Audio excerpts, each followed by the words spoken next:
So this question is telling us that the graph of y equals 1 over negative 2x squared minus 0.5 was reflected in the x-axis. That was done for us, and that red graph that you see there is the graph after it's been reflected.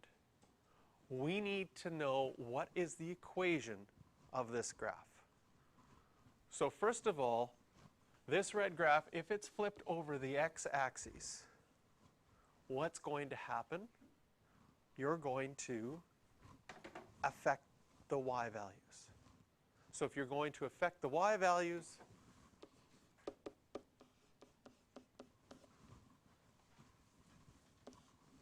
that's y equals negative f of x.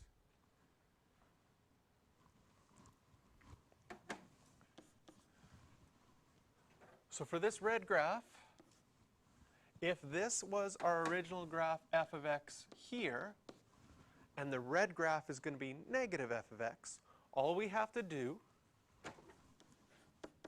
is write a negative out in front of this whole equation. So right now I'm going to put it with brackets, and then we can have a discussion about negatives. So the whole thing is going to be negative. So how can we write this? What happens when there's a negative out in front of a fraction? Let's make something much simpler to look at. If I have a negative 2 over negative 5, what is that equal to? Okay? So how did you come up with positive 2 over 5? So you were sort of thinking with this negative with the 5 that this whole fraction was a negative inside, and then you multiplied by another negative, making it positive. Okay? So what he was kind of thinking is, does it make sense that with this is, oh, that's bad. Is 2 over negative 5 the same as negative 2 over 5? Yes. And so if we think of it that way, then a negative times a negative is equal to a positive, and it is equal to 2 over 5. Okay? That's not the only way that we can think of it. A negative out in front is like multiplying by a negative 1. So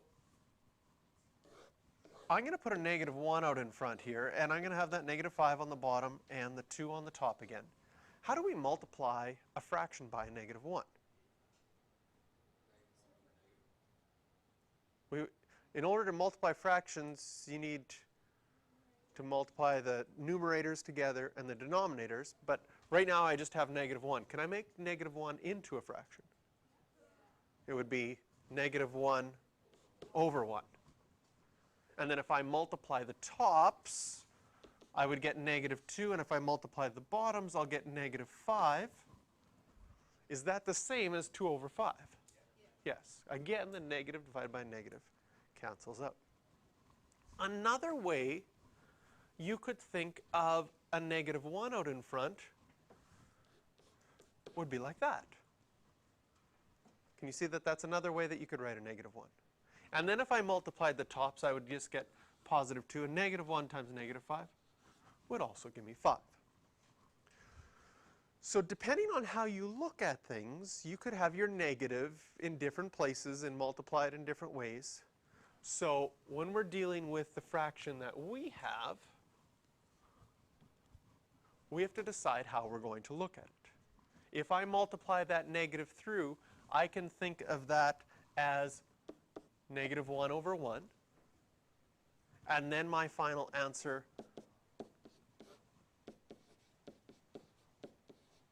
would look like this.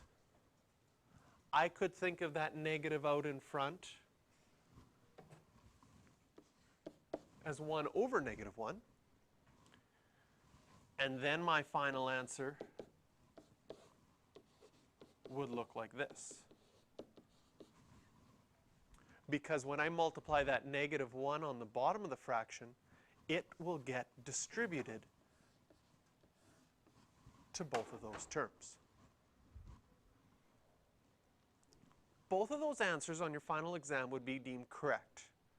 But it's important to know how it works, because in a textbook, if you're checking your answers, they're only going to give you one way. They're only going to provide one answer. They're not going to provide a ton of different forms. If the final answer is 1/2, they're not going to say 1/2 or 2/4 or 3/6 or 4/8 and list all the possible combinations you could have.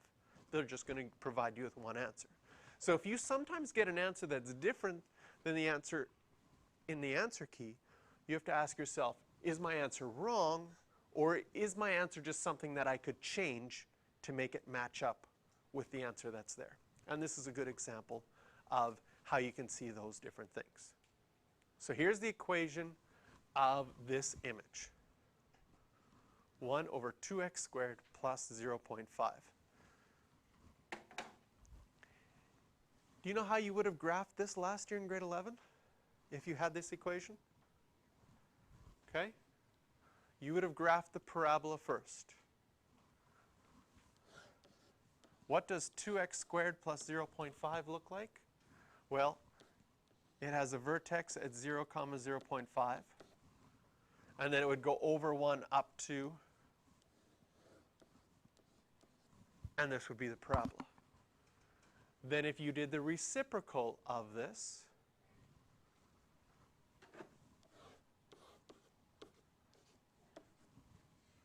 the 1/2, when you flip it, becomes 2.